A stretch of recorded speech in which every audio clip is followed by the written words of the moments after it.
옛날 아주 먼 옛날에 호랑이가 담배를 피우고 토끼가 달나라를 쳐다보며 한숨 짓던 시절에 첩첩산중 깊은 골짜기에 이름 없는 작은 마을이 하나 숨겨져 있었습니다. 산세가 험하고 골이 깊어 해가 뜨는 시간은 늦고 해가 지는 시간은 빠른 곳이라 사람들의 발길이 뜸하고 오직 바람과 구름만이 머물다 가는 고요한 곳이었습니다. 그 마을 어귀에는 수백 년 묵은 느티나무가 한 그루 서 있었는데 그 나무 아래를 지나 마을 안쪽으로 한참을 걸어 들어가면 잡초가 무성하게 우거진 채 오랜 세월의 풍파를 견디고 있는 기와집 한 채가 쓸쓸하게 서 있었습니다. 기와 지붕 위에는 이름 모를 풀들이 자라나 마치 머리카락처럼 헝클어져 있었고 대문은 한쪽으로 기울어져 삐그덕 소리를 내며 바람이 불 때마다 구슬픈 울음을 토해내는 듯 했습니다. 이 집은 본래 이 고을에서 제일 가는 부자가 살던 집으로 곳간에는 쌀가마니가 천장에 닿을 듯 쌓여 있었고 마당에는 하인들이 분주하게 오가며 사람 사는 냄새가 가득했던 곳이었습니다.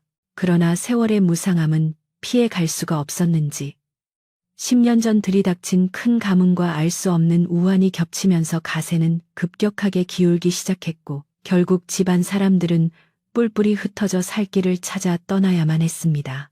주인 내외는 화병으로 세상을 등졌고 남은 자식들은 친척 집으로 혹은 먼 타향으로 흩어져 소식조차 끊긴 지 오래였습니다. 그렇게 주인 잃은 집은 10년이라는 긴 시간 동안 사람의 온기를 잊은 채 비바람과 산짐승들의 거처가 되어 서서히 흙으로 돌아가고 있었습니다. 어느 늦가을 해질 무렵 차가운 바람이 낙엽을 몰고 다니며 스산한 소리를 내던 날 마을 입구에 낯선 청년 하나가 모습을 드러냈습니다. 남루한 옷차림에 갓은 찌그러지고 신발은 다해져서 발가락이 보일 정도였지만 그의 눈매만은 밤하늘의 별처럼 맑고 깊은 빛을 띠고 있었습니다. 그는 마을 어귀에 느티나무를 쓰다듬으며 잠시 회상에 잠기더니 이내 결심한 듯 발걸음을 옮겨 그 폐가 쪽으로 향했습니다. 그는 바로 10년 전 이 집에서 태어나 자랐던 막내 아들이었습니다. 어린 시절 영문도 모른 채 부모님의 손에 이끌려 집을 떠나야 했던 그는 온갖 고생 끝에 어른이 되어 다시 자신의 뿌리인 이 집으로 돌아온 것이었습니다. 막내 아들은 떨리는 손으로 기울어진 대문의 고리를 잡았는데 녹슨 쇠붙이의 차가운 감촉이 손끝을 타고 가슴까지 전해져 왔습니다. 힘을 주어 대문을 밀자 짐승의 울음소리 같은 둔탁하고 긴 소리가 정적을 깨며 울려 퍼졌고 그 소리에 놀란 산새들이 푸드득거리며 하늘로 날아올랐습니다. 마당에 들어서자 무릎까지 차오르는 잡초들이 그의 발목을 휘감았고 여기저기 깨진 기와 조각들이 뒹굴고 있어 한때의 영화는 온데간데 없고 오직 황량함만이 가득했습니다. 그는 잠시 그 자리에 멍하니 서서 어머니가 장독대에서 된장을 퍼담던 모습과 아버지가 사랑방에서 글을 읽던 소리를 환청처럼 들으며 가슴 한구석이 아려오는 것을 느꼈습니다. 그는 깊은 한숨을 내쉬고는 마당 한구석에 자라난 쑥대밭을 헤치고 안채 쪽으로 발걸음을 옮겼는데 잡초 사이로 뱀이 지나간 듯한 기묘한 자국들이 희미하게 남아 있었습니다. 산마루는 먼지가 두껍게 내려앉아 회색빛으로 변해 있었고 기둥에는 벌레가 파먹은 구멍들이 숭숭 뚫려 있었지만 집의 뼈대만은 여전히 굳건하게 버티고 서서 주인을 기다린 듯 했습니다. 막내 아들은 옷소매로 챗마루의 먼지를 대충 털어내고 걸터 앉아 붉게 물들어가는 서쪽 하늘을 바라보았습니다. 비록 빈털터리가 되어 돌아왔지만 그의 마음속에는 조상 대대로 물려받은 이 터전을 다시 일으켜 세우고 흩어진 형제들을 다시 불러 모으겠다는 뜨거운 다짐이 불타오르고 있었습니다. 해가 산 너머로 꼴딱 넘어가자 사방은 급속도로 어두워졌고 산골의 밤바람은 뼛속까지 파고들 기세로 매섭게 불어오기 시작했습니다. 막내 아들은 서둘러 잠자리를 마련하기 위해 안방 문을 열었는데 문종이가 다 찢어져 너덜거리는 문은 힘없이 열리며 퀴퀴한 묵은 냄새를 훅 하고 풍겼습니다. 방 안은 텅 비어 있었고 바닥은 냉골이었지만 그는 불평할 기력도 없이 마당 구석에 버려져 있던 몽당 빗자루를 찾아와 방바닥의 먼지를 쓸어내기 시작했습니다. 슥싹슥싹 빗자루질 소리가 텅 빈 집에 울려 퍼지자 마치 잠들어 있던 집의 정령들이 하나둘씩 깨어나는 것 같은 기분이 들었습니다. 먼지를 대충 쓸어낸 그는 부엌으로 가서 불을 지필 것을 찾았지만 아궁이는 이미 무너져 내린 흙더미로 막혀 있었고 옛감도 마땅치 않았습니다. 그는 뒷산으로 올라가 마른 나뭇가지와 솔방울을 한아름 주워와서 부엌 바닥에 돌을 괴어 임시로 화덕을 만들고 불을 붙였습니다. 매캐한 연기가 피어오르며 눈을 맵게 했지만 타닥타닥 타오르는 불꽃을 보니 얼어붙었던 몸과 마음이 조금은 녹아내리는 듯했습니다. 그는 품속에서 주먹만한 보리 주먹밥 하나를 꺼내어 불에 살짝 구워 먹으며 이것이 고향 집에서 먹는 10년 만의 첫 끼니라고 생각하니 목이 메어 잘 넘어가지 않았습니다. 식사를 마친 후 그는 우물가로 가서 물을 또시려 했지만 두레박은 줄이 끊어져 우물 바닥에 처박혀 있었고 우물 주변은 이끼가 끼어 미끄러웠습니다. 다행히 근처에 뒹굴던 깨진 바가지 하나를 주워들고 조심스럽게 우물 안을 들여다보니 까마득한 아래쪽에 검은 물이 달빛을 받아 반짝이고 있는 것이 보였습니다. 그는 군엉쿨을 끊어 바가지에 묶고 조심스레 물을 길어 올렸는데 놀랍게도 10년이나 방치된 우물물은 여전히 맑고 시원하여 한 모금 마시니 정신이 번쩍 들었습니다. 이 우물은 예전부터 물맛이 좋기로 소문난 곳이었는데 집은 낡았어도 물줄기는 마르지 않고 그를 반겨주는 것 같아 왈칵 눈물이 쏟아질 뻔했습니다. 밤이 깊어지자 산짐승들의 울음소리가 더욱 가까이 들려왔고 문풍지 없는 문틈으로 황소바람이 들이닥쳐 촛불 하나 없는 방 안을 휘저었습니다. 막내 아들은 윗목에 웅크리고 앉아 겉옷을 머리끝까지 뒤집어 쓰고 추위를 견디며 앞으로 어떻게 이 넓은 집을 혼자 힘으로 고치고 농사를 지을지 막막한 생각에 잠겼습니다. 가진 것이라고는 튼튼한 몸뚱이 하나와 꺾이지 않는 의지뿐이었지만 그는 반드시 예전처럼 기름진 밥 짓는 냄새가 온 마을에 퍼지게 하겠노라고 조상님들의 영전에 마음속으로 맹세했습니다. 어둠 속에서 집안 곳곳을 응시하던 그의 눈은 두려움보다는 어떤 사명감으로 빛나고 있었습니다.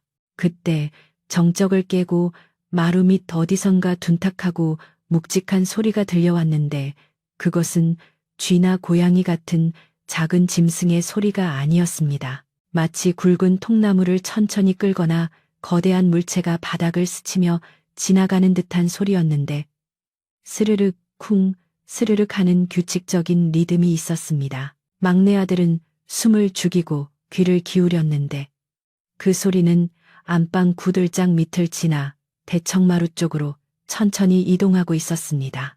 등골이 오싹해지고 머리카락이 쭈뼛서는 공포가 밀려왔지만 그는 억지로 담력을 키우며 이것은 낡은 집이 자리를 잡느라 내는 소리일 것이라고 애써 스스로를 위로했습니다. 소리는 한동안 계속되다가 어느 순간 뚝 그쳤고 다시금 무거운 정막이 집안을 감돌았지만 그 정막은 아까와는 다른 긴장감을 품고 있었습니다.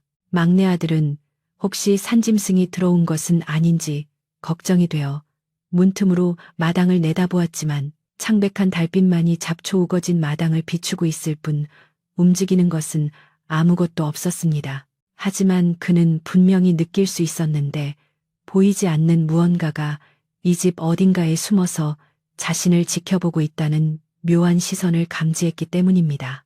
그것은 적의를 가진 시선이라기보다는 낯선 침입자를 경계하며 탐색하는 주인의 눈빛처럼 묵직하고 끈질긴 느낌이었습니다. 그는 문득 어릴 적 할머니가 들려주시던 옛날 이야기가 떠올랐는데 오래된 집에는 그 터를 지키는 지킴이 신이 살고 있어서 집안의 흥망성쇠를 함께한다는 이야기였습니다. 할머니는 그 지킴이가 때로는 구렁이의 모습으로 때로는 족제비의 모습으로 나타난다고 했는데 어린 시절에는 그저 무서운 옛날 이야기로만 여겼던 그 말이 오늘 밤 따라 생생한 현실처럼 다가왔습니다. 막내 아들은 만약 이 집에 정말로 지킴이가 있다면 자신이 돌아온 것을 반겨줄지 아니면 쫓아낼지 알 수 없어 두 손을 모으고 마음속으로 간절히 빌었습니다. 지킴이님이 계시다면 부디 이 못난 후손이 다시 일어설 수 있도록 도와주십시오.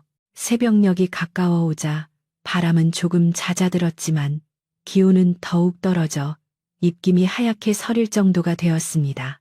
막내 아들은 뜬 눈으로 밤을 지새우다시피 하며 날이 밝기만을 기다렸는데 닭 울음소리도 들리지 않는 깊은 산골의 밤은 너무나 길고 지루했습니다. 그는 누워있던 몸을 일으켜 앉아 굳은 몸을 풀며 날이 밝으면 제일 먼저 마을 어르신들을 찾아가 인사를 드리고 집수리에 필요한 도구들을 빌려야겠다고 계획을 세웠습니다. 마을 사람들이 자신을 어떻게 생각할지 걱정도 되었지만 10년 만에 귀향이니 염치불구하고 도움을 청해볼 생각이었습니다. 동이 트기 시작하자 창호지 없는 문틀 사이로 푸르스름한 새벽빛이 스며들어 방 안의 어둠을 밀어내기 시작했습니다. 막내 아들은 방문을 활짝 열고 마루로 나갔는데 아침 이슬을 머금은 마당의 풀들이 영롱하게 빛나고 있었고 상쾌한 공기가 폐부 깊숙이 들어왔습니다. 지난밤의 공포와 긴장감은 아침 햇살과 함께 눈 녹듯이 사라졌고 눈앞에 펼쳐진 폐가의 모습은 오히려 그에게 도전해야 할 과제처럼 또렷하게 다가왔습니다. 그는 기지개를 크게 켜고 마당으로 내려가 우물물로 세수를 하며 차가운 물에 정신을 맑게 가다듬었습니다. 그가 마당에 풀을 뽑기 시작했을 때 마을 쪽에서 누군가 걸어오는 인기척이 들려 고개를 들어보니 지팡이를 짚은 노인 한 분이 대문 밖에서 기웃거리며 집안을 살피고 있었습니다. 그 노인은 이 마을에서 가장 오래 살았다는 촌장 어른이었는데 간밤에 폐가에서 연기가 피어오르는 것을 보고 누가 들어왔나 궁금하여 이른 아침부터 찾아온 것이었습니다. 막내 아들은 하던 일을 멈추고 흙 묻은 손을 옷에 닦으며 대문 쪽으로 달려나가 정중하게 허리를 숙여 큰 절을 올렸습니다. 어르신, 저를 알아보시겠습니까? 10년 전 떠났던 이 집 막내입니다. 촌장 어른은 눈을 가늘게 뜨고 한참 동안 청년의 얼굴을 뜯어보더니 이내 무릎을 탁 치며 반가움의 목소리를 높였습니다. 아이고, 이게 누구야? 그 코흘리게 막내가 이렇게 훤칠한 장정이 되어 돌아왔단 말이냐? 노인의 눈가에는 어느새 물기가 맺혔고 그는 지팡이를 내려놓고 막내 아들의 거친 손을 맞잡으며 감격을 감추지 못했습니다. 마을 사람들은 모두 이 집안이 아주 망해서 다시는 돌아오지 못할 것이라 여겼기에 막내 아들의 귀환은 죽은 사람이 살아 돌아온 것만큼이나 놀랍고 기적 같은 일이었습니다. 촌장 어른은 막내 아들의 어깨를 두드리며 그동안 어디서 어떻게 살았는지 다른 가족들은 모두 무사한지 꼬치꼬치 물었습니다. 막내 아들은 담담한 목소리로 그간의 고생과 가족들의 흩어진 사연을 짧게 이야기했고 노인은 연신 혀를 차며 안타까워했습니다. 그러면서 노인은 목소리를 낮추어 은밀하게 말했습니다. 자네가 돌아와서 참으로 다행이네만 이 집터가 워낙 기가 세고 10년 동안 비어 있어서 잡기가 들끓을 수도 있으니 조심해야 하네. 특히 밤에는 함부로 돌아다니지 말고 이상한 소리가 들려도 모른 척하게. 노인의 말은 어젯밤 그가 들었던 마루 밑의 소리를 떠올리게 하여 등골을 서늘하게 했습니다. 막내 아들은 노인의 조언을 깊이 새기며 마을 사람들에게 자신의 귀환을 알려달라고 부탁했습니다. 촌장 어른이 돌아가고 난 후 그는 다시 마당에 잡초를 뽑으며 집 주변을 정리하기 시작했는데 일을 하면 할수록 집이 얼마나 많이 망가졌는지 실감할 수 있었습니다. 기둥뿌리는 썩어가고 있었고 담장은 곳곳이 무너져 있었으며 지붕의 기와는 반쯤 흘러내려 비가 오면 당장이라도 물이 셀 판이었습니다. 하지만 그는 실망하지 않고 묵묵히 땀을 흘리며 하나하나 고쳐나갈 생각에 오히려 힘이 솟는 것을 느꼈습니다. 점심때가 지나자 촌장 어른의 말을 전해 들은 마을 사람들이 하나둘씩 구경을 하러 모여들었습니다. 개 중에는 예정을 생각하여 떡이나 반찬을 가져다 주는 이들도 있었지만 대부분은 호기심 어린 눈으로 망한 집안의 자식이 얼마나 버틸 수 있을지 가늠해보는 눈치였습니다. 막내 아들은 찾아온 사람들에게 일일이 고개 숙여 인사를 하며 빈손으로 왔지만 열심히 살아서 은혜를 갚겠노라고 겸손하게 말했습니다.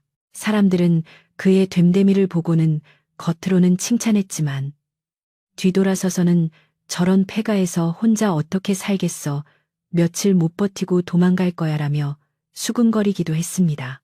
그때 마을에서 욕심 많기로 소문난 최 부자라는 사람이 하인을 대동하고 거드름을 피우며 대문 안으로 들어왔습니다. 최 부자는 이 집이 망해 나갈 때 논밭을 헐값에 사들여 부자가 된 인물로 내심 이 집터까지 탐내고 있던 차에 주인이 나타났다는 소식을 듣고 심사가 뒤틀려 달려온 것이었습니다. 그는 막내 아들을 위아래로 훑어보며 비웃는 듯한 말투로 말했습니다. 네가 이 집 막내라고? 꼴을 보니 거짓꼴이 따로 없구나. 이 다 쓰러져가는 집을 고치려면 돈이 꽤나 들 텐데 그럴 돈이나 있느냐? 그의 말에는 가시가 돋쳐 있었고 주변 공기를 싸늘하게 만들었습니다. 막내 아들은 최 부자의 무례한 태도에도 흔들리지 않고 침착하게 대답했습니다.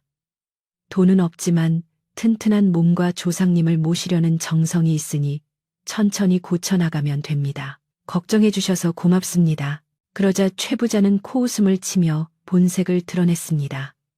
정성으로 집이 고쳐지나?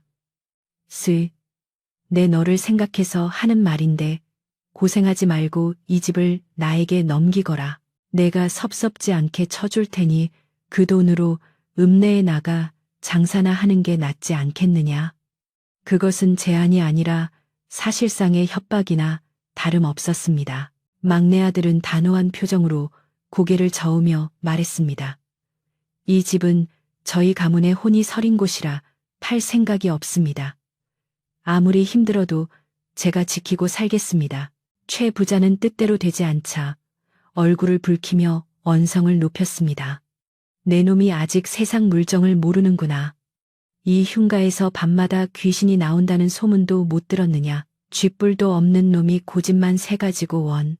그는 바닥에 침을 팬뱉고는 씩씩거리며 대문을 나갔는데 나가는 뒷모습에서 뿜어져 나오는 살기가 예사롭지 않아 보는 이들을 불안하게 만들었습니다. 최 부자가 돌아간 뒤 마을 사람들도 하나둘 흩어지고 다시 집에는 정막이 찾아왔습니다. 막내 아들은 다시 혼자가 되었지만 아까 최 부자가 했던 귀신이 나온다는 말이 마음에 걸려 찜찜한 기분을 지울 수가 없었습니다.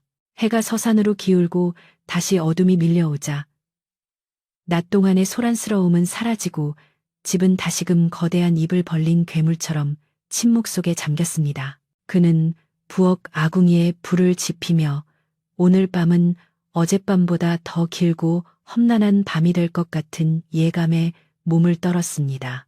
그날 밤 바람은 어제보다 더 거세게 불어닥쳤고 낡은 문짝들은 비명을 지르듯 덜컹거렸습니다. 막내 아들이 잠을 청하려 자리에 누웠을 때 갑자기 마당에서 쿵 하고 돌이 떨어지는 소리가 났습니다. 깜짝 놀라 일어나 앉아 귀를 기울이니 이번에는 지붕 위로 무언가 우수수 쏟아지는 소리가 들렸고 이어서 사방에서 기분 나쁜 웃음소리 같은 것이 바람결에 섞여 들려왔습니다. 과연 이것이 최 부자의 횡포인지 아니면 정말로 이 집에 깃든 흉흉한 기운의 장난인지 분간할 수 없는 상황에서 막내 아들은 어둠 속에서 두 눈을 부릅뜨고 다가올 위협을 기다려야만 했습니다. 돌멩이가 마당에 굴러떨어진 소리는 칠흑 같은 어둠 속에서 마치 천둥 소리처럼 크게 울려 퍼졌고 막내 아들은 순간적으로 숨을 멈추고 방바닥에 납작 엎드렸습니다.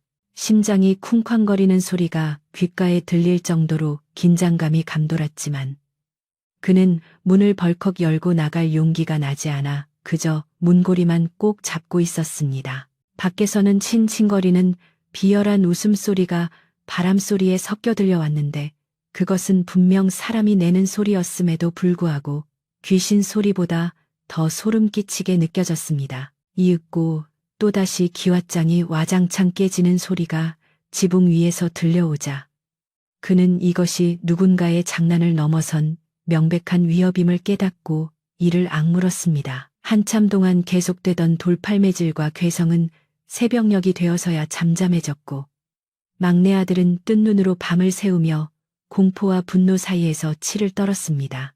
날이 밝자마자 그는 밖으로 뛰쳐나갔는데 마당은 그야말로 난장판이 되어 있어 밤새 얼마나 많은 돌이 날아들었는지 짐작하게 했습니다. 깨진 기와 조각들이 여기저기 흩어져 있었고 애써 정리해둔 장독대 옆에는 흙투성이 돌덩이들이 뒹굴고 있어 그의 마음을 아프게 했습니다. 그는 주먹을 불끈 쥐며 대문 밖을 내다보았지만 길가에는 아무런 인기척도 없었고 오직 까마귀 한 마리만이 전봇대 위에서 그를 내려다보며 까악까악 울어댈 뿐이었습니다. 막내 아들이 밤새 시달린 흔적을 치우고 있을 때 마을 우물가에서는 아낙네들이 모여 웅성거리는 소리가 들려왔습니다. 최 부자가 푼돈을 받은 동네 건달들이 퍼뜨린 소문은 발이 달린 듯 순식간에 마을 전체로 퍼져나가고 있었습니다. 그 집터가 워낙 세서 귀신이 밤마다 난동을 부린다더라.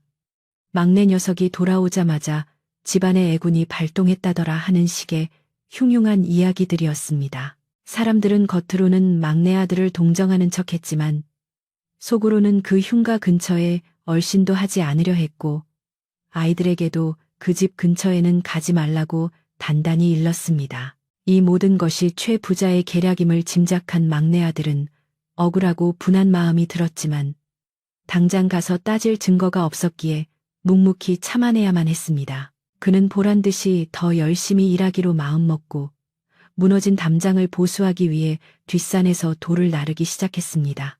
무거운 돌을 지고 비탈길을 오르내리며 땀을 비오듯 쏟아내자 복잡했던 머릿속이 조금은 맑아지는 것 같았습니다.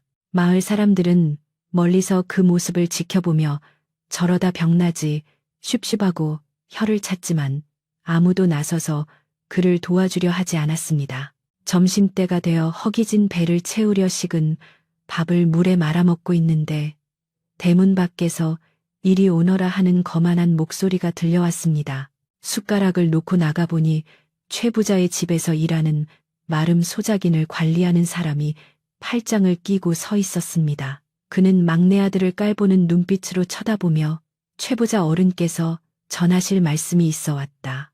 어젯밤에 귀신 소동 때문에 잠을 설쳤다지. 더 험한 꼴 보기 전에 짐 싸서 나가는 게 신상에 좋을 거라는 말씀이시다. 라고 빈정거렸습니다. 그것은 걱정을 가장한 명백한 협박이었고 막내 아들의 가슴 속에 묻어두었던 오기를 건드리는 말이었습니다. 막내 아들은 흙 묻은 손을 탁탁 털며 마름의 눈을 똑바로 쳐다보고 말했습니다. 가서 전하시오. 귀신보다 더 무서운 것이 사람의 욕심이라고.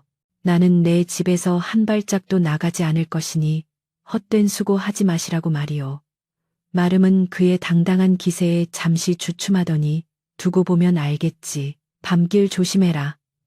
라는 말을 남기고 으뜩하니 돌아갔습니다. 마름이 사라진 뒤 막내 아들은 다리에 힘이 풀려 털썩 주저앉았지만 마음속에서는 알 수 없는 용기가 샘솟고 있었습니다. 오후가 되어 해가 뉘엿뉘엿 넘어갈 무렵 마을에서 가장 나이가 많아 고개 넘어 할머니라고 불리는 노파가 지팡이를 짚고 힘겹게 언덕을 올라왔습니다. 그녀는 예전에 이 집에서 부엌 일을 도왔던 사람으로 집안의 내력을 누구보다 잘 알고 있는 산증인이었습니다. 할머니는 굽은 허리를 펴며 막내 아들의 손을 잡고 눈시울을 붉히며 말했습니다. 도련님, 살아 돌아오셨구려. 내 죽기 전에 도련님 얼굴을 다시 볼 줄은 꿈에도 몰랐소. 그녀의 거친 손길에서 느껴지는 온기가 막내 아들의 얼어붙은 마음을 녹여주었습니다. 할머니는 툇마루에 걸터 앉아 집안 구석구석을 둘러보며 깊은 회상에 잠기더니 낮고 은밀한 목소리로 입을 열었습니다.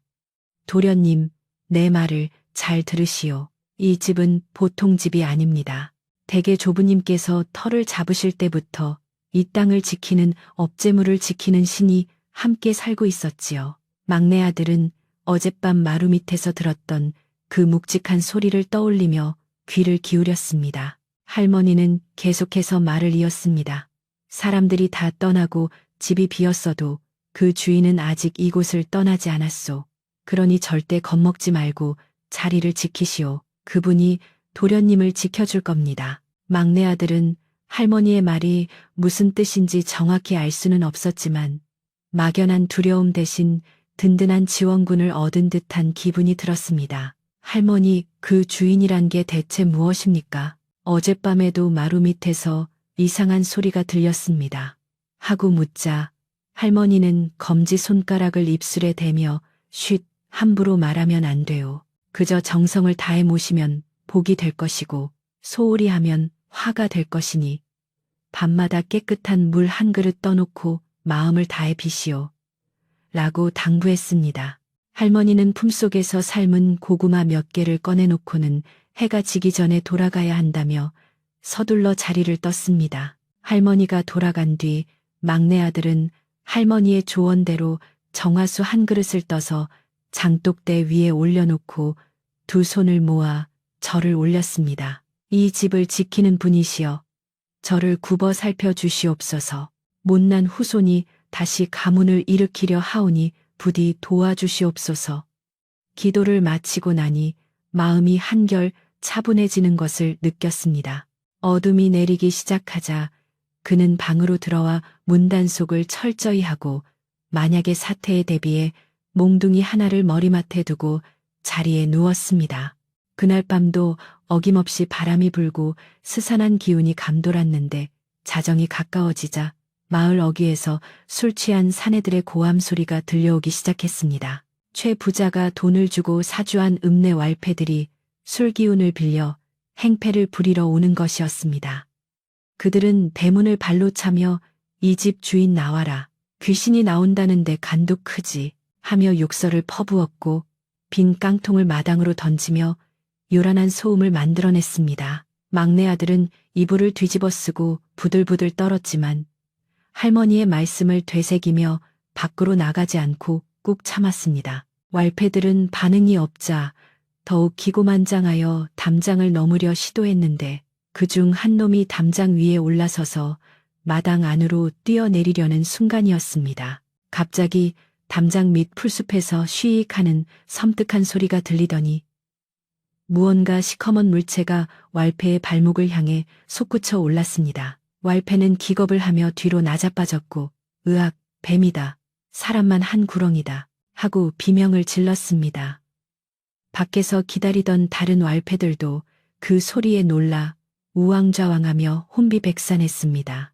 방 안에 있던 막내 아들도 그 비명 소리를 똑똑히 들었는데 그것은 단순한 뱀을 보고 놀란 소리가 아니라 무언가 믿기 힘든 공포를 마주한 사람의 절규였습니다. 그는 문틈으로 살짝 밖을 내다보았지만 어두워서 정확한 형체는 보이지 않았고 다만 담장 너머로 도망치는 발자국 소리만 요란하게 들릴 뿐이었습니다.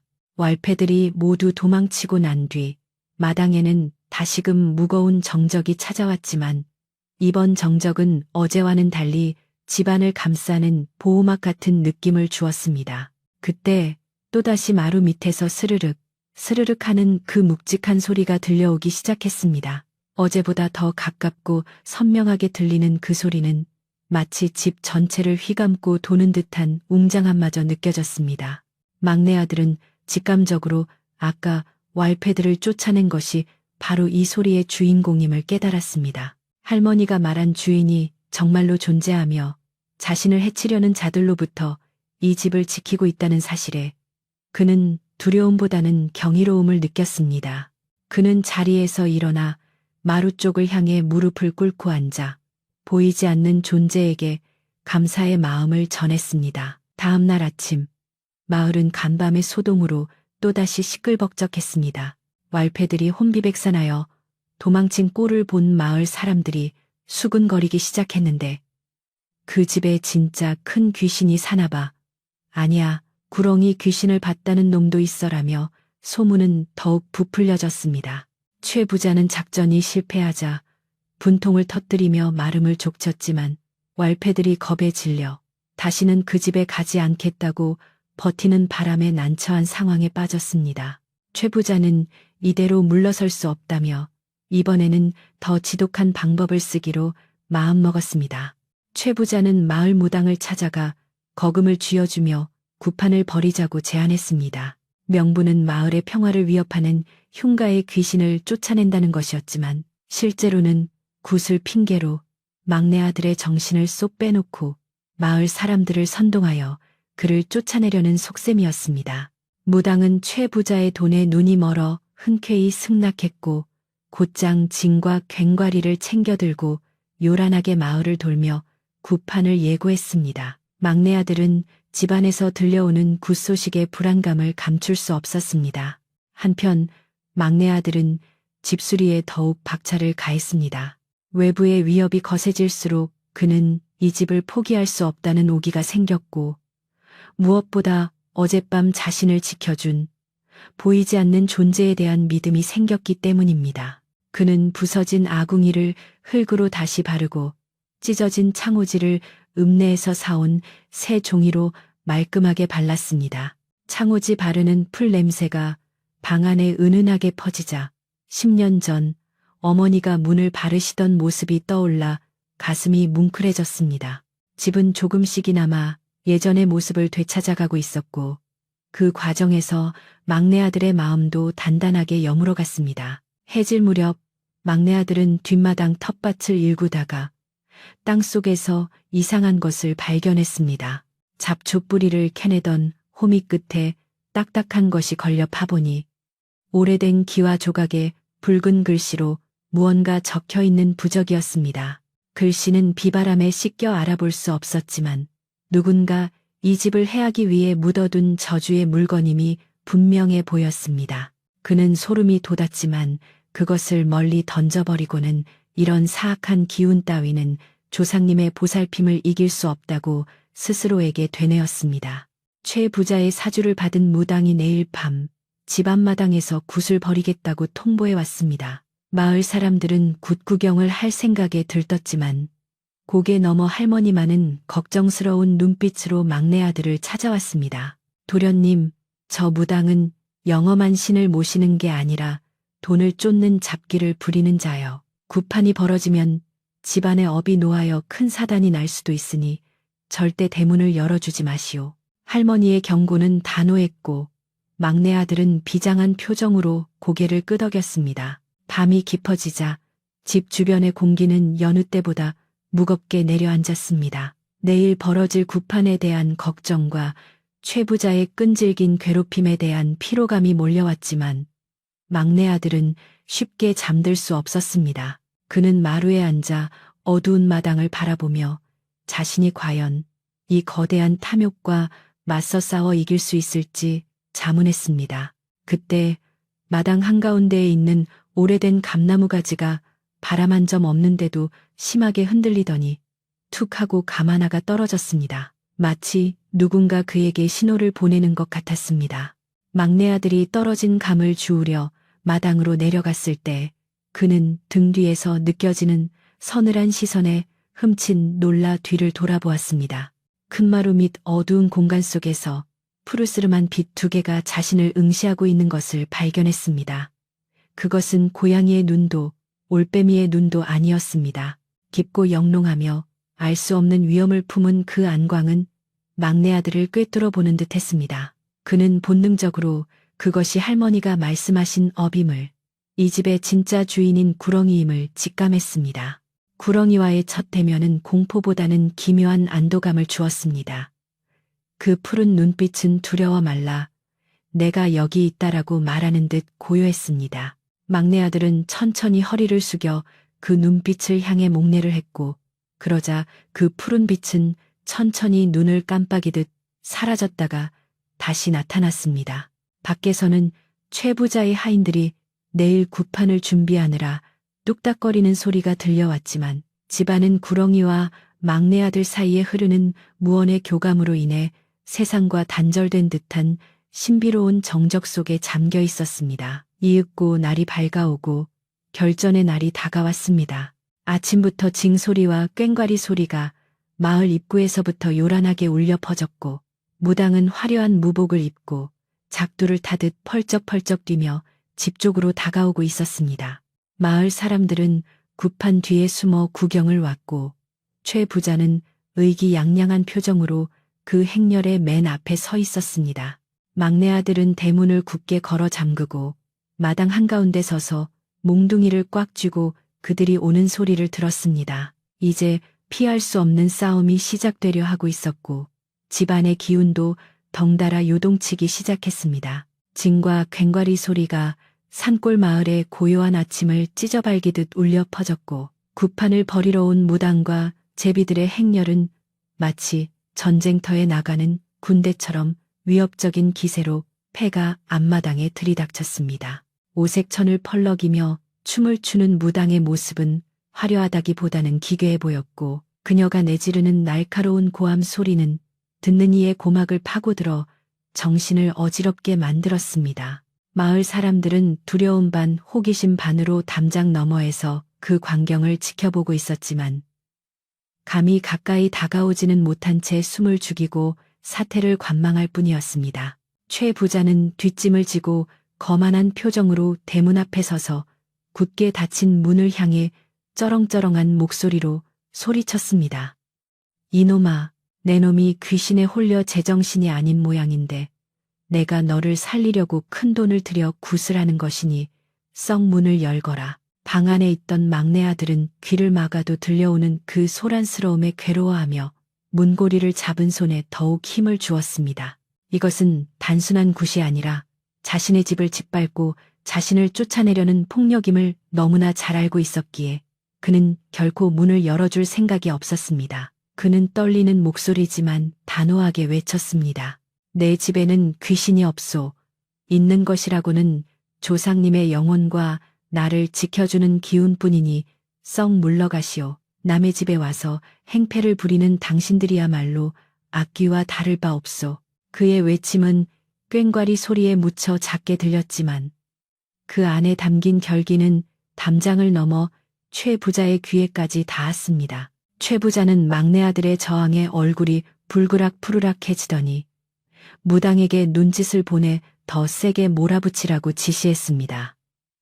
무당은 작두를 탈듯이 펄쩍펄쩍 뛰며 대문에 소금을 뿌리고 팥을 던지며 저주의 말을 퍼부었습니다. 애구나 물러가라. 잡기야 물러가라. 이 터에 툴리를 튼 흉물스러운 것들은 당장 나와라. 파다리 문창오지에 우수수 부딪히는 소리는 마치 우박이 떨어지는 소리처럼 요란했고 무당의 눈은 광기로 번들거렸습니다. 그녀는 사실 신기가 떨어진 지 오래된 엉터리 무당이었지만 눈치 하나는 빨라서 최 부자가 무엇을 원하는지 정확히 알고 연기를 하고 있는 것이었습니다. 굿판이 절정에 달할 무렵 갑자기 맑았던 하늘에 먹구름이 몰려오기 시작하더니 순식간에 사방이 어두컴컴해졌습니다. 산골의 날씨가 변덕스럽다지만 이것은 마치 하늘이 노한 것처럼 급작스럽고 흉흉한 변화였습니다.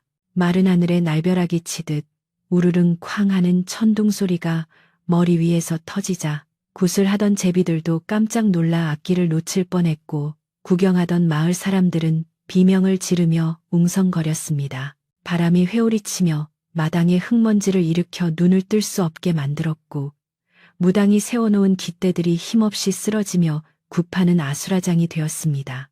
집안에서 이 광경을 지켜보던 막내 아들은 이 기이한 날씨 변화가 예사롭지 않음을 느꼈습니다.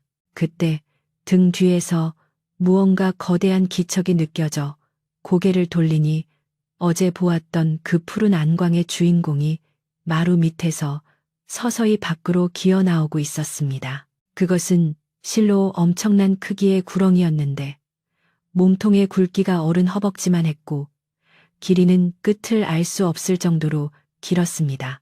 구렁이의 비늘은 오래된 엽전처럼 묵직하고 검푸른 빛을 띠고 있었으며 등에는 황금색 무늬가 규칙적으로 박혀 있어 신비로움을 더했습니다. 막내 아들은 너무나 압도적인 구렁이의 모습에 숨이 턱 막혔지만 이상하게도 공포심은 들지 않았습니다. 구렁이는 혀를 날름거리지도 않고 공격적인 자세를 취하지도 않은 채 그저 묵묵히 마당을 향해 머리를 치켜들고 있었습니다. 그 모습은 마치 자신의 영토를 침범한 무례한 자들을 꾸짖기 위해 나선 근엄한 주인의 모습과도 같았습니다. 막내 아들은 본능적으로 깨달았습니다.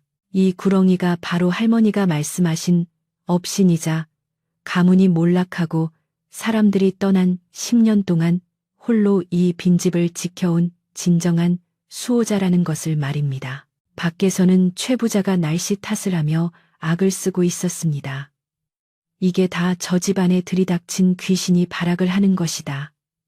이럴 때일수록 더 세게 구슬해야 해. 여봐라. 당장 대문을 부수고 들어가서 귀신을 끄집어내라. 최 부자의 명령에 돈을 받은 건달들이 도끼와 망치를 들고 대문으로 달려들었습니다. 쾅, 쾅, 나무 대문이 찍혀나가는 소리가 비명처럼 울려 퍼졌고 낡은 경첩은 더 이상 버티지 못하고 비틀리기 시작했습니다. 막내 아들은 몽둥이를 고쳐쥐고 대문 앞을 막아서려 했지만 거대한 구렁이가 스르륵 움직여 그의 앞을 가로막았습니다. 구렁이는 마치 너는 물러서라. 내가 상대하겠다라고 말하는 듯 막내 아들을 뒤로 하고 툇마루에서 마당으로 천천히 내려왔습니다. 그 거대한 몸집이 움직일 때마다 바닥에 흙이 눌리는 소리가 났고 주변의 공기마저 무겁게 가라앉는 듯 했습니다. 드디어 우지끈하는 소리와 함께 대문이 부서져 나갔고 건달들이 환호성을 지르며 마당 안으로 우르르 쏟아져 들어왔습니다. 최 부자와 무당도 의기양양하게 그 뒤를 따랐습니다. 그러나 그들의 환호성은 1초도 지나지 않아 얼어붙고 말았습니다. 마당 한가운데 칠흑 같은 먹구름 아래에서 도사리고 있는 거대한 구렁이를 본 순간 사람들은 숨을 쉴 수조차 없었습니다. 구렁이는 웰리를 튼 채 상반신을 꼿꼿이 세우고 있었는데 그 높이가 사람의 키를 훌쩍 넘길 정도였습니다. 구렁이의 두 눈은 형형한 푸른 빛을 내뿜으며 침입자들을 노려보고 있었고 그 눈빛을 마주한 사람들은 오금이 저려 발을 뗄 수 없었습니다. 무당은 비명을 지르며 들고 있던 방울을 떨어뜨렸고 히익, 이건 잡기가 아니야. 터주대감이야. 라고 외치며 뒤로 나자빠졌습니다. 최 부자는 눈앞에 펼쳐진 믿기 힘든 광경에 입을 딱 벌리고 굳어버렸습니다. 그는 평생 돈과 권력으로 모든 것을 해결해 왔지만 이런 영물 앞에서는 자신의 힘이 아무런 소용이 없음을 뼈저리게 느꼈습니다. 하지만 그의 탐욕은 공포를 잠시 억누를 만큼 즐겼습니다. 그는 떨리는 손가락으로 구렁이를 가리키며 소리쳤습니다. 저것 봐라. 내가 뭐라 했느냐. 저런 징그러운 뱀 귀신이 있으니 집안이 망한 것이다. 저놈을 당장 때려잡아라. 저걸 잡는 놈에게는 논 5 마지기를 주겠다. 그러나 건달들은 아무도 움직이지 못했습니다. 그들은 마을 왈패짓을 하며 온갖 나쁜 짓을 해봤지만 이런 영물에게 칼을 들이댔다가는 동티신을 건드려받는 재앙가 나서 제명에 죽지 못할 것임을 본능적으로 알았기 때문입니다. 구렁이는 최 부자의 고함 소리에 반응하듯 입을 벌려 낮고 굵은 소리로 취익하고 위협음을 내었습니다. 그 소리는 마치 산 전체가 울리는 듯한 진동을 동반하여 건달들의 다리를 후들거리게 만들었습니다. 그때 하늘에서 번개가 번쩍하더니 마당 구석에 오래된 대추나무에 내리꽂혔고 나무가 쩍 갈라지며 불이 붙었습니다. 자연의 분노와 구렁이의 위용이 합쳐지자 공포는 극에 달했습니다. 무당은 이미 바닥에 엎드려 용왕님 살려주십시오. 산신령님 잘못했습니다라며 빌고 있었고 구경하던 마을 사람들도 하나둘 무릎을 꿇거나 도망칠 준비를 했습니다. 막내 아들은 이 혼란스러운 상황 속에서 정신을 바짝 차리고 구렁이의 옆으로 걸어나갔습니다. 그는 두려움 없이 구렁이의 비늘에 손을 얹고 떨고 있는 사람들을 향해 큰 소리로 외쳤습니다. 보시오. 이것이 당신들이 말하는 귀신이요? 이분은 우리 가문이 처음 이 터를 잡았을 때부터 함께해 온 지킴이 신이요. 10년 동안 비바람을 맞으며 이 빈집을 지켜온 주인이란 말이요. 막내 아들의 목소리는 천둥 소리보다 더 또렷하게 사람들의 가슴에 박혔습니다. 최 부자, 당신의 눈에는 이분이 그저 징그러운 짐승으로 보이겠지만 내 눈에는 우리 집을 지켜준 은인으로 보이요. 당신의 그 더러운 욕심이 이분을 노하게 만든 것이요. 막내 아들의 호통에 마을 사람들은 웅성거리기 시작했습니다. 저게 보통 뱀이 아니네 그려, 뿔만 없지. 용이나 다름없어. 최 부자가 멀쩡한 집주인을 쫓아내려다 벌을 받는 거야.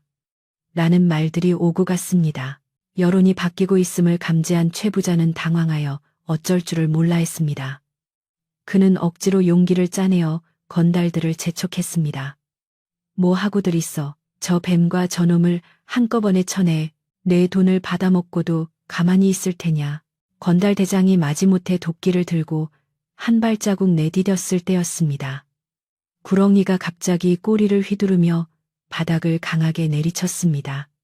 쿵 하는 굉음과 함께 흙먼지가 폭발하듯 솟구쳐 올랐고 건달 대장은 그 바람에 밀려 뒤로 뒹굴었습니다. 구렁이의 힘은 상상을 초월하는 것이었습니다. 그것은 살생을 하지 않고도 상대를 제압하는 압도적인 위험이었습니다. 건달들은 기겁하여 무기를 버리고 대문 밖으로 주랭랑을 쳤고 마당에는 이제 최 부자와 엎드려 비는 무당 그리고 막내 아들과 구렁이만이 남게 되었습니다. 비바람은 더욱 거세져 장대비가 쏟아지기 시작했습니다. 빗줄기는 마당의 흙먼지를 씻어내고 사람들의 열기를 식혀주었습니다. 막내 아들은 흠뻑 젖은 채로 최 부자를 노려보았습니다. 구렁이 역시 머리를 낮추고 최 부자의 코앞까지 다가가 그를 응시했습니다. 최 부자는 다리가 풀려 털썩 주저앉았고 오줌을 지릴 정도로 공포에 질려 뒷걸음질 쳤습니다. 구렁이의 푸른 눈동자에 비친 자신의 모습이 얼마나 초라하고 추악한지 깨닫는 순간이었습니다. 막내 아들은 이제 모든 것이 명확해졌음을 느꼈습니다. 숨어있던 지킴이가 세상 밖으로 모습을 드러냄으로써 이 집의 정통성이 누구에게 있는지 그리고 누가 진짜 악인인지가 만천하에 드러난 것입니다. 그는 비를 맞으며 한 발짝 앞으로 나서며 말했습니다. 이제 그만 돌아가시오. 그리고 다시는 이 집을 넘보지 마시오. 만약 또다시 이런 짓을 벌인다면 그때는 저 지킴이께서 가만히 계시지 않을 것이오. 최 부자는 아무 말도 하지 못한 채 얼굴이 하얗게 질려 네 발로 기어서 도망치듯 대문을 빠져나갔습니다. 무당 역시 신발도 신지 못한 채 그 뒤를 따라 도망쳤습니다. 소란이 끝나고 사람들이 모두 사라지자 거짓말처럼 비가 잦아들고 구름 사이로 햇살이 비치기 시작했습니다. 마당은 엉망이 되었지만 공기는 어느 때보다 맑고 상쾌했습니다. 구렁이는 침입자들이 사라진 것을 확인하자 긴장을 풀고 천천히 몸을 돌려 다시 쇠마루 밑으로 들어가려 했습니다. 막내 아들은 그 뒷모습을 보며 깊은 절을 올렸습니다. 고맙습니다. 정말 고맙습니다. 구렁이는 잠시 멈칫하더니 꼬리로 막내 아들의 어깨를 톡 치듯 스치고는 어둠 속으로 사라졌습니다. 그 감촉은 차갑지 않고 따뜻했습니다. 막내 아들은 마루에 걸터앉아 젖은 옷을 짜며 방금 일어난 일을 되새겼습니다. 이제 마을 사람들도 이 집에 신성한 지킴이가 살고 있다는 것을 알게 되었으니 함부로 해코지를 하지는 못할 것입니다. 하지만 동시에 그는 걱정이 되기도 했습니다. 그토록 거대한 구렁이가 집에 살고 있다는 사실이 알려지면 혹여나 다른 욕심쟁이들이나 사냥꾼들이 꼬이지 않을까 하는 우려 때문이었습니다. 그는 구렁이를 지키기 위해서라도 자신이 더욱 강해져야겠다고 다짐했습니다. 그날 저녁 빗물이 갠 하늘에는 쌍무지개가 떴고 마을 사람들은 삼삼오오 모여 최 부자가 혼쭐난 이야기와 구렁이의 영험함에 대해 이야기꽃을 피웠습니다. 고개 넘어 할머니가 지팡이를 짚고 다시 찾아왔습니다. 할머니는 난장판이 된 마당을 보고 혀를 찼지만 막내 아들의 얼굴에 깃든 평온함을 보고는 안도의 한숨을 내쉬었습니다. 도련님, 큰 고비를 넘기셨소. 업신이 모습을 드러낸 것은 도련님을 진짜 주인으로 인정했다는 뜻이요. 이제 좋은 일만 남았을게요. 하지만 할머니의 표정에는 또 다른 의미심장함이 서려 있었습니다. 그녀는 주위를 두리번거리더니 목소리를 낮춰 말했습니다. 그런데 도련님, 업신이 그냥 나타난 것만은 아닐 거요. 옛말에 업이 움직이면 땅이 열린다고 했소. 혹시 마루밑이나 구들장 아래를 잘 살펴보시오. 조상님들이 남긴 뜻이 그곳에 있을지 모르니 할머니의 말은 막내 아들의 호기심을 자극했습니다. 땅이 열린다는 말이 무슨 뜻일까? 그는 구렁이가 사라진 마루 밑을 유심히 바라보았습니다. 밤이 깊어지자 다시금 집안에는 평화가 찾아왔지만 막내 아들은 잠을 이룰 수 없었습니다. 할머니의 말이 귓가에 맴돌았고 낮에 구렁이가 보여주었던 그 압도적인 힘과 신비로운 눈빛이 자꾸만 떠올랐기 때문입니다. 그는 촛불을 켜고 안방에 앉아 바닥에 구들장을 손으로 쓸어보았습니다. 차가운 돌의 감촉 아래 무언가 따뜻하고 묵직한 기운이 숨쉬고 있는 것만 같았습니다. 자정이 지났을 무렵 정적을 깨고 다시금 콩, 콩, 콩 하는 소리가 들려왔습니다. 이번에는 마루밑이 아니라 바로 그가 앉아있는 안방의 구들장, 바로 아래에서 들려오는 소리였습니다. 마치 누군가 땅속에서 돌을 두드려 신호를 보내는 듯 했습니다. 막내 아들은 소스라치게 놀라 일어났지만 이내 그것이 구렁이가 보내는 신호임을 직감했습니다. 구렁이는 밖으로 나오는 대신 땅속에서 무언가를 알리고자 하는 것이었습니다. 그는 떨리는 손으로 아랫목의 장판을 걷어내기 시작했습니다. 드디어 감춰진 비밀이 드러날 시간이 다가오고 있었습니다. 방바닥 아래에서 들려오는 쿵, 쿵, 쿵 하는 소리는 규칙적이고 명확했습니다. 마치 누군가 돌멩이로 구들장을 두드리는 듯한 그 소리는 고요한 밤의 정막을 깨고 막내 아들의 심장을 세차게 뛰게 만들었습니다. 그는 떨리는 손으로 호롱불을 가까이 가져가 바닥을 비추었는데 소리가 나는 곳은 아랫목의 가장 큰 구들장 바로 밑이었습니다. 막내 아들은 마른 침을 삼키며 이것이 집을 지키는 구렁이가 자신에게 보내는 마지막 신호이자 선물이 묻혀있는 곳을 알려주는 계시임을 확신했습니다. 그는 주저하지 않고 부엌으로 달려가 쇠질의 때와 금이를 챙겨들고 방으로 돌아왔습니다. 장판은 이미 습기와 세월의 사가 너덜너덜했기에 걷어내는 것은 어렵지 않았지만 수십 년 동안 자리를 지켜온 무거운 구들장을 드러내는 일은 보통 일이 아니었습니다. 막내 아들은 쇠질의 때를 돌틈에 끼워 넣고 온몸에 체중을 실어 힘을 주었는데 끄응하는 신음소리가 저절로 새어나올 정도로 돌은 꿈쩍도 하지 않는 듯 했습니다. 이마에 굵은 땀방울이 맺혀 턱 밑으로 뚝뚝 떨어지고 손바닥이 까져 피가 배어 나올 무렵 드디어 드르륵 하는 소리와 함께 육중한 구들장이 조금씩 들리기 시작했습니다. 틈새로 퀴퀴한 흙내와 함께 알 수 없는 서늘한 바람이 새어나왔습니다. 구들장을 겨우 옆으로 밀어내자 그 아래에는 다져진 흙바닥이 드러났는데 놀랍게도 그 부분의 흙만은 주변과 달리 부드럽고 약간 솟아오른 듯한 모양새를 하고 있었습니다. 막내 아들은 매일을 내려놓고 호미로 조심스럽게 흙을 파내기 시작했습니다. 흙은 생각보다 쉽게 파졌고 얼마 지나지 않아 틱하고 호미 끝에 무언가 딱딱한 물체가 걸리는 느낌이 손끝에 전해졌습니다. 그는 숨을 멈추고 손으로 흙을 살살 긁어내었는데 흙 속에 묻혀있던 것은 투박하지만 단단해 보이는 옹기 항아리의 뚜껑이었습니다. 가슴이 터질 듯 두근거리는 것을 진정시키며 항아리 주변의 흙을 모두 파내자 어른 머리통 2개만 한 크기의 묵직한 항아리가 온전한 모습을 드러냈습니다. 항아리 뚜껑은 밀랍으로 단단히 밀봉되어 있어 내용물이 썩거나 상하지 않도록 세심하게 보관된 것임을 알 수 있었습니다. 막내 아들은 항아리를 방바닥 위로 조심스럽게 들어 올렸는데 그 무게가 예사롭지 않아 팔뚝에 핏줄이 설 정도였습니다. 그는 떨리는 손으로 밀랍을 긁어내고 뚜껑을 열었는데 그 순간 방 안을 가득 채우는 황금빛 광채에 눈이 부셔 잠시 눈을 뜰 수가 없었습니다. 항아리 속에는 놀랍게도 금화와 금부치가 가득 담겨 있었고 그 위에는 썩지 않는 비단에 쌓인 편지 한 통이 놓여 있었습니다. 막내 아들은 떨리는 손으로 편지를 펼쳐 읽었는데 그것은 돌아가신 할아버지가 남긴 글이었습니다. 후손들이여, 가세가 기울어 뿔뿔이 흩어지더라도 언젠가 이 집을 잊지 않고 돌아와 지키는 자가 있다면 이 재물로 다시 가문을 일으키고 형제들을 거두거라. 집을 지키는 업이 너를 알아보고 이곳으로 인도할 것이다. 편지를 읽는 막내 아들의 눈에서 뜨거운 눈물이 왈칵 쏟아져 내렸습니다. 조상님들은 집안이 망할 것을 미리 예견하고 훗날 돌아올 후손을 위해 마지막 희망을 땅속 깊이 묻어두고 영물인 구렁이에게 그 자리를 지키게 하셨던 것입니다.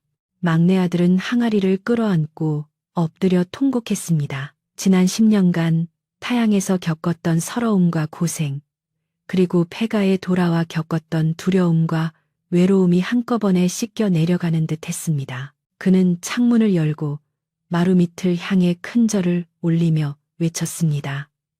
고맙습니다. 지킴이님, 정말 고맙습니다. 이 은혜 평생 잊지 않고 이 집과 형제들을 위해 바르게 쓰겠습니다. 그러자 마루 밑 어둠 속에서 취익하는 짧고 부드러운 소리가 들려왔는데 그것은 마치 이제 되었다. 너의 몫을 다하라는 격려의 대답처럼 들렸습니다. 다음 날 아침 막내 아들은 마을 촌장 어른을 찾아가 간밤의 일을 낱낱이 고하고 발견한 금화 중 일부를 마을의 가난한 이웃들을 위해 내놓았습니다. 소문은 삽시간에 퍼져나갔고 마을 사람들은 구렁이가 집을 지키더니 결국 복을 내려주었구나라며 감탄을 금치 못했습니다.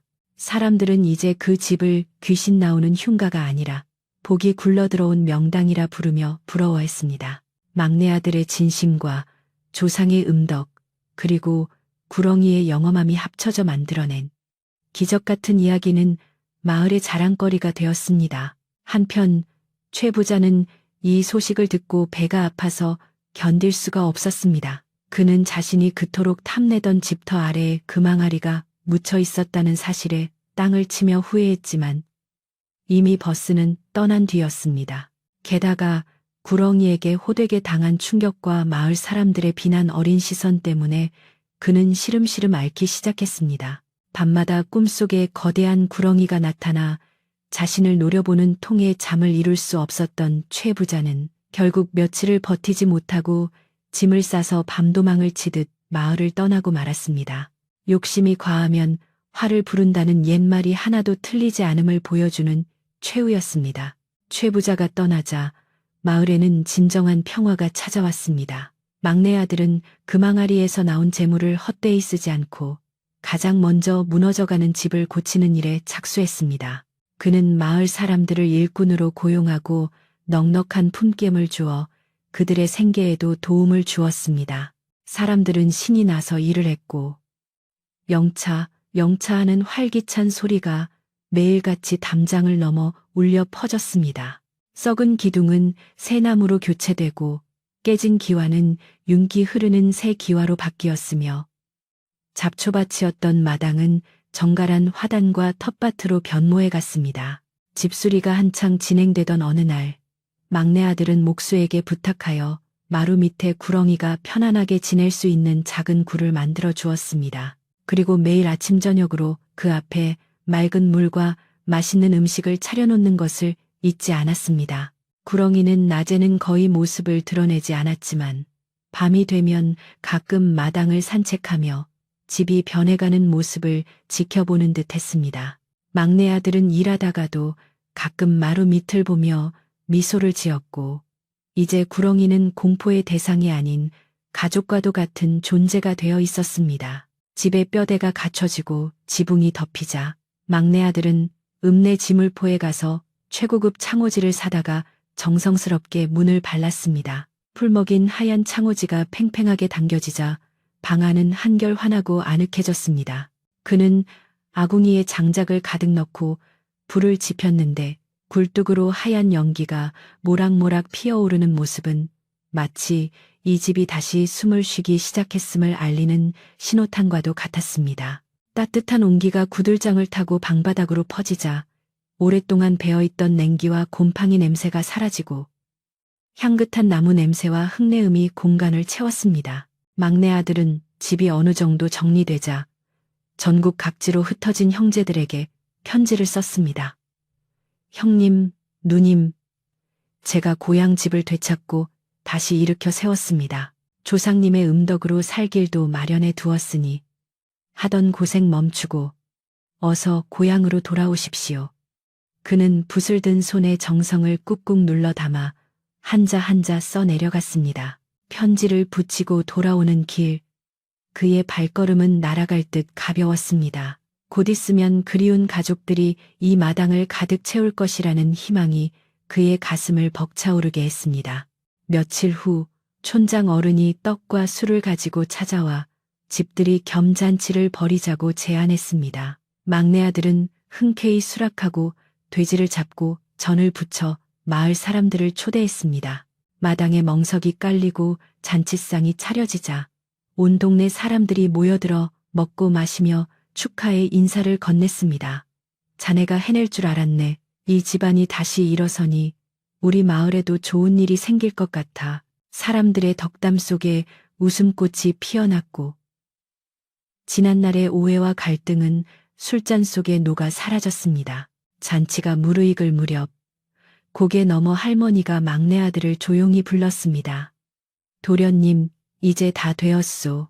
집도 주인을 찾았고 마을 인심도 돌아왔으니 더 바랄 것이 없소.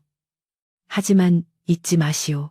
이 모든 복은 도련님이 욕심부리지 않고 자리를 지킨 덕분이니 앞으로도 초심을 잃지 말아야 하오.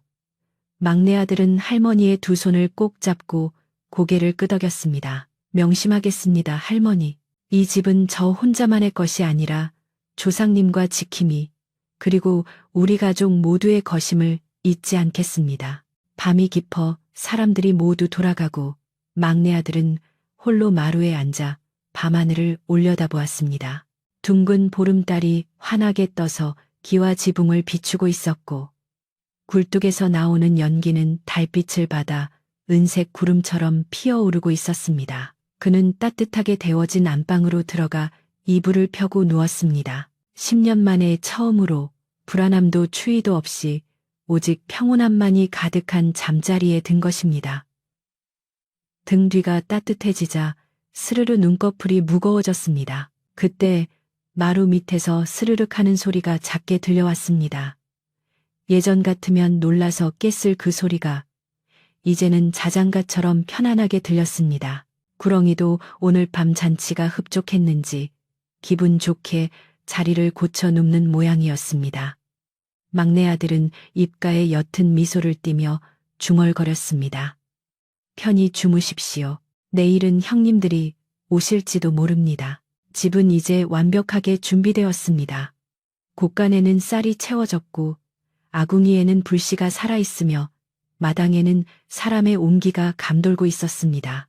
무엇보다 이 집을 지키는 든든한 수호신과 그 수호신을 공경할 줄 아는 주인이 함께하고 있었습니다. 막내 아들은 꿈속에서 멀리서 진보다리를 이고 웃으며 걸어오는 형제들의 모습을 보았습니다.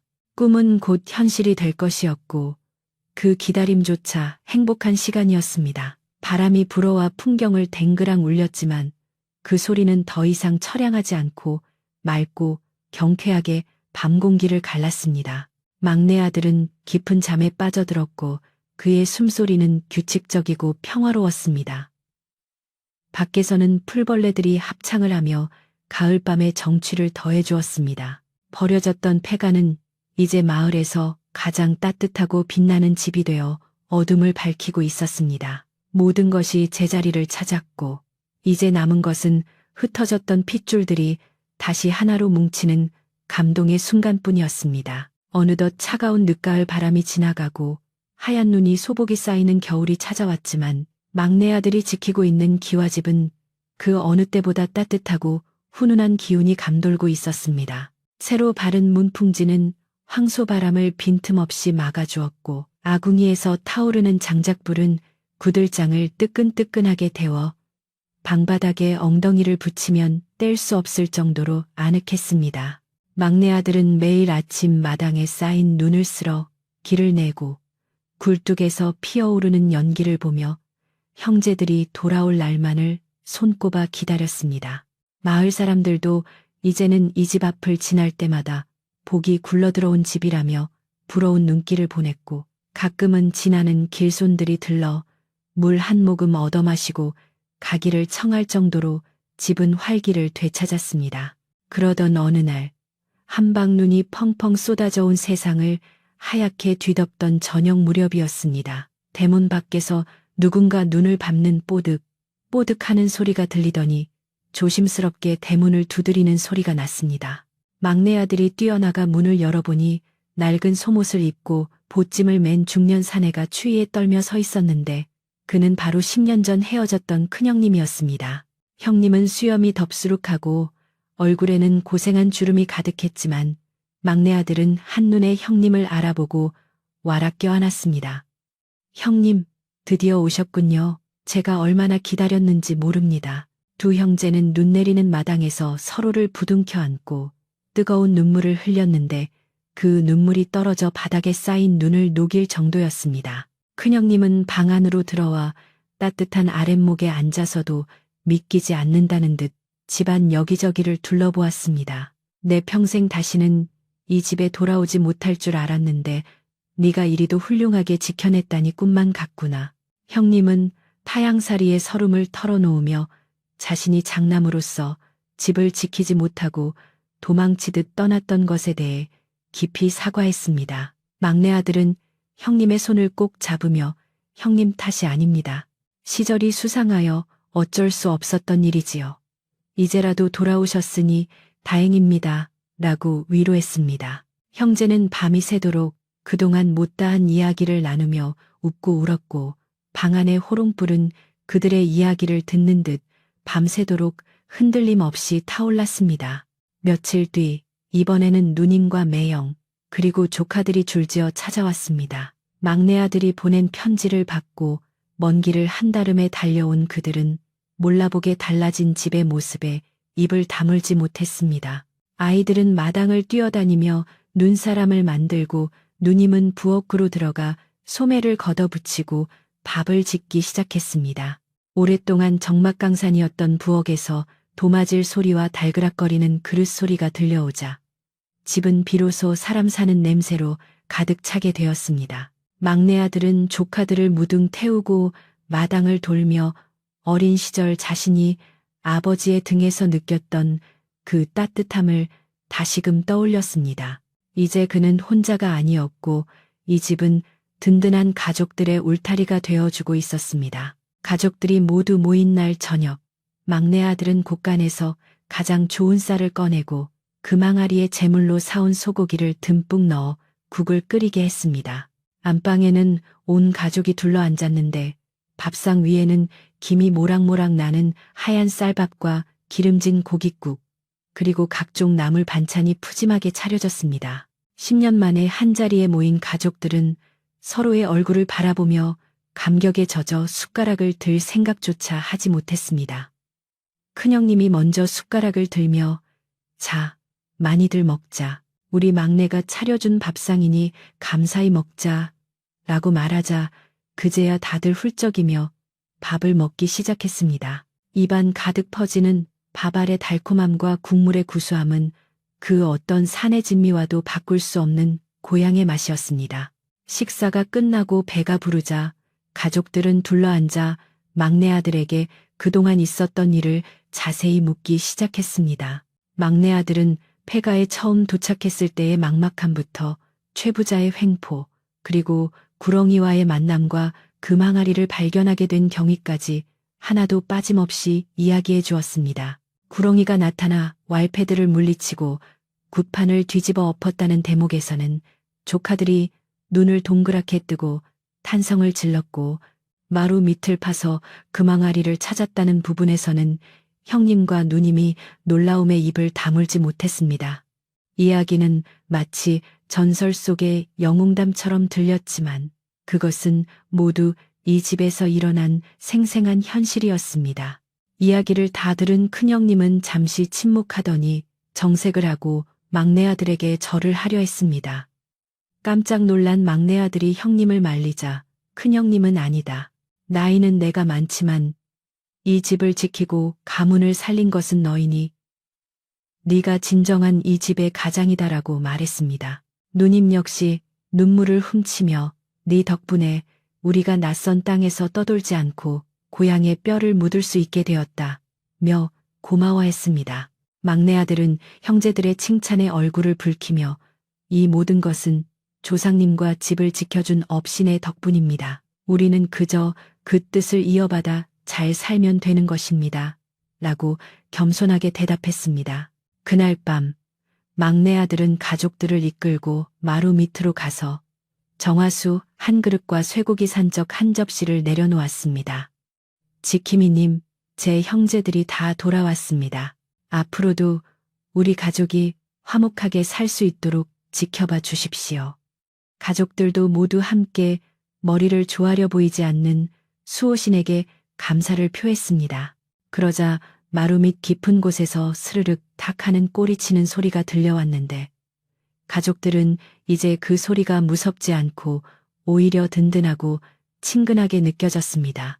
구렁이도 북적거리는 사람들의 온기와 웃음소리를 반기며 어둠 속에서 편안하게 휴식을 취하는 듯 했습니다.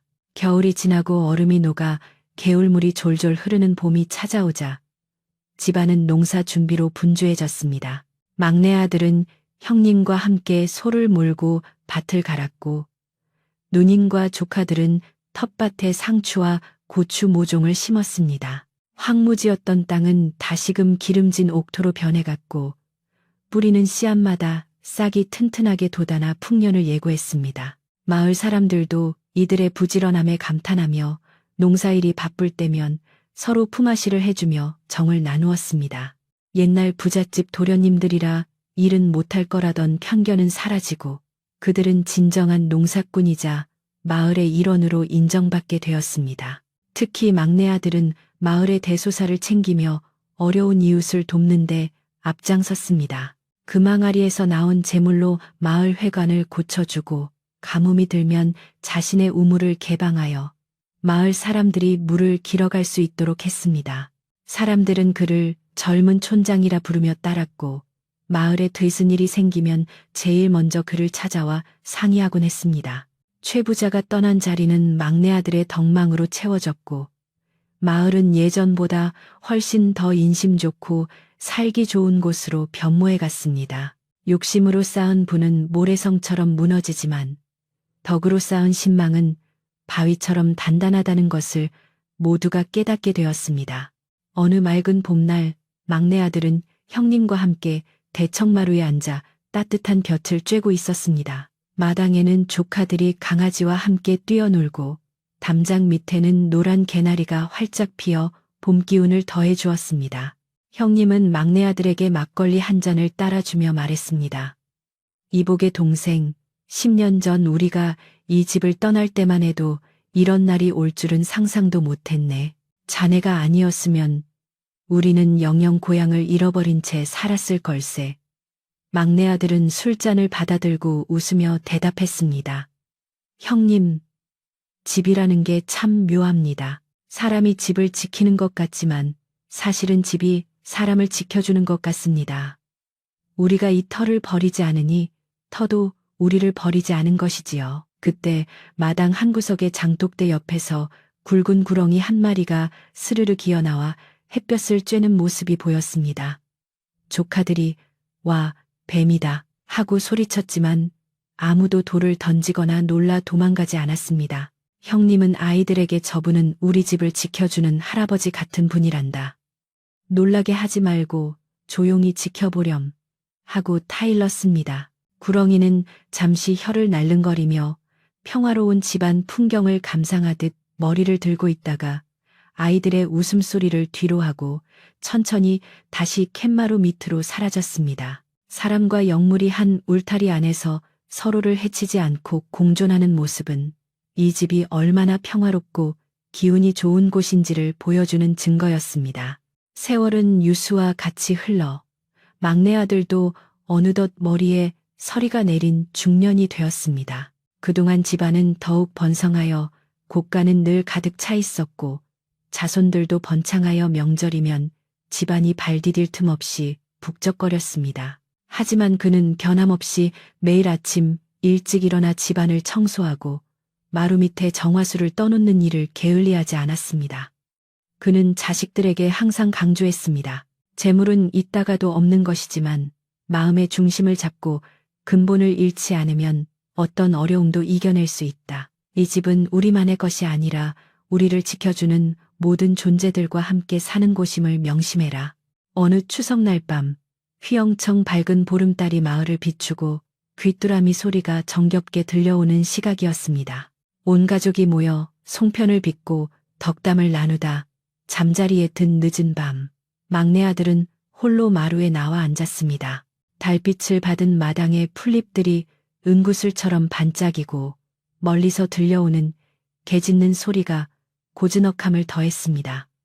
그는 눈을 감고 지난 세월을 회상해 보았습니다. 폐허가 된 집에 홀로 돌아와 두려움에 떨던 밤부터 구렁이와 교감하며 위기를 넘기던 순간, 그리고 가족들이 돌아와 다시 웃음을 찾은 날들까지 모든 것이 주마등처럼 스쳐 지나갔습니다. 그는 지금의 이 평온함이 너무나 감사하고 소중했습니다.